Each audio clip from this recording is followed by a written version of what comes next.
And I'd really like for people out there who watch us to maybe take a step back and ask yourself, why was I scathing? Why did I want to make a hateful message? It's because there's something in what you and I are saying that is triggering something in them that is more about them and not about us and women's decisions whether they want to have children or not. Did you push record?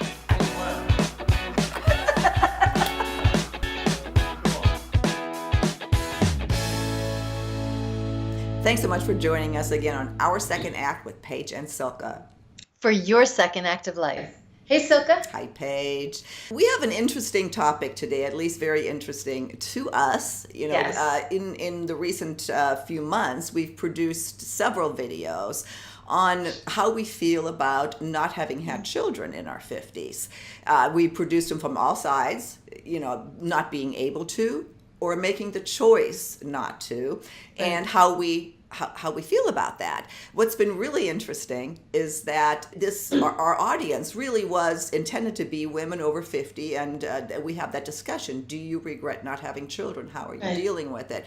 What we found is that thousands of young women weighed in on this topic because they're dealing with that right now, and thousands of men joined in on this. Yes. And you just had an experience on the airplane that also went to what we're finding, comments that are very appreciative, very thankful, very encouraging, that thank you for going there. Thank you for, sharing your experiences with us. And then there's these scathing comments, and that's what we want to talk about today. Why is this such a hot button when really it's nobody's business when it comes right down to it? Yeah, I just, when I was on the airplane, there was a young 32-year-old sitting next to me, and I don't know even how we got into the topic. Oh, I know. There were parents on the flight, and they had a small child that the child was just screaming and screaming, and I really felt for the parents because, there's only so much you can do in a closed space. And I'd said that to this young girl, and she said, that's why I don't want to have children. And then we started talking about it, and she said, ever since I was little, I knew that I didn't want to have kids. But she said, my family gets on me about it.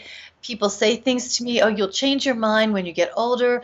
How come you're not doing that? You need to do this. I mean, just bombarding her. And what I said to her was, and I'm somebody who tried to have kids and couldn't have children.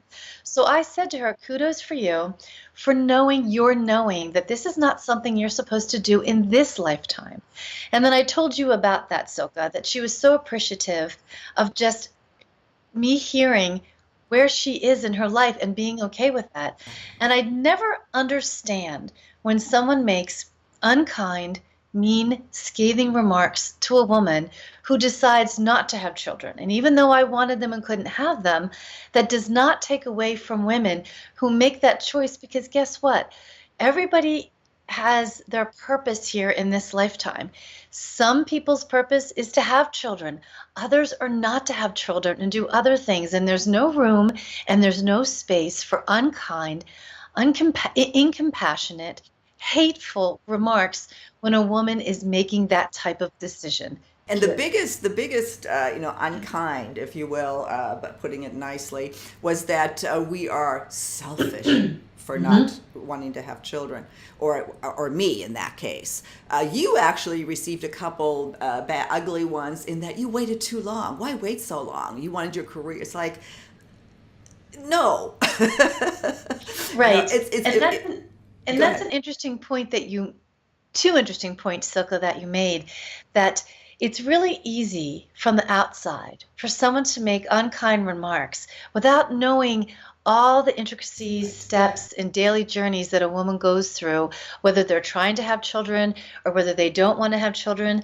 And I'd really like for people out there who watch us to maybe take a step back and ask yourself, why was I scathing? Why did I want to make a hateful message?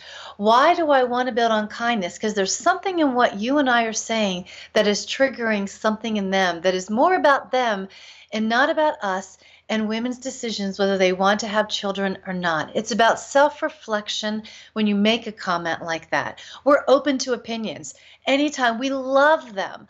But when it's in an unkind, mean way, our world already has enough of that. We don't need any more.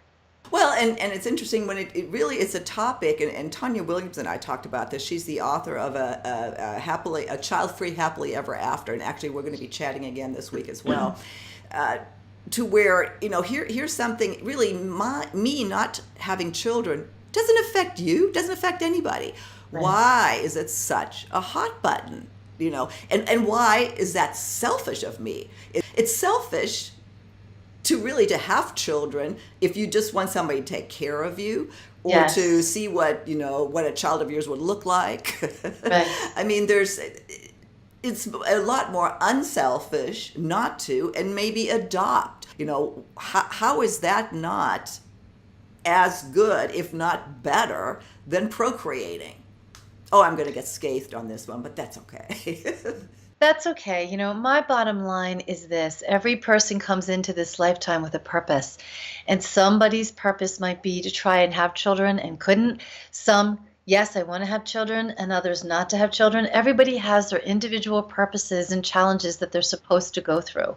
So we need to take a step back and not criticize in a mean, unkind way when somebody's doing something in their life, because there's some kind of a mirror going on there when someone makes an unkind comment like that.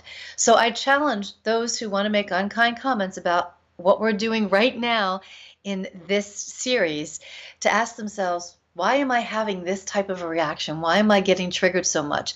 Talk to us about why you're getting triggered. Don't come at us or any other woman for a decision that she made that was part of her life journey. Exactly. And, I don't want to dwell on the negative because, like I said, 80% of our feedback has been so wonderful and so, encouraging, where I really felt like we've helped people, younger women. And that wasn't our intention. That's what was so interesting, that the younger audience weighed in on this. And what does happen is though when you see these comments and when you get negative feedback, it weighs heavier with you than it does the positive for some reason. It always has been.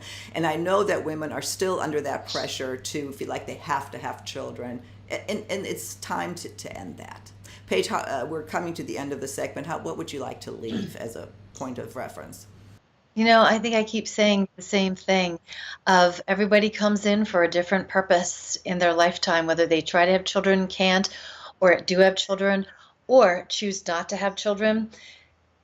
It's up to the individual purpose and everyone's life journey. And we need to take a step back and start having compassion and kindness and looking at yourself as to why you want to be so hateful and mean with your comments. What are you being triggered with? And start self-reflecting on that, and then come back to us with what you have self-reflected on. Yeah, great point. Paige, we'll see you next time on Our Second Act with Paige and Silka.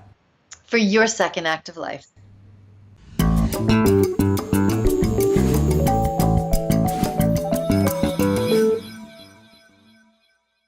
For more videos on this highly charged topic, child-free by choice, please visit our website, secondact.tv.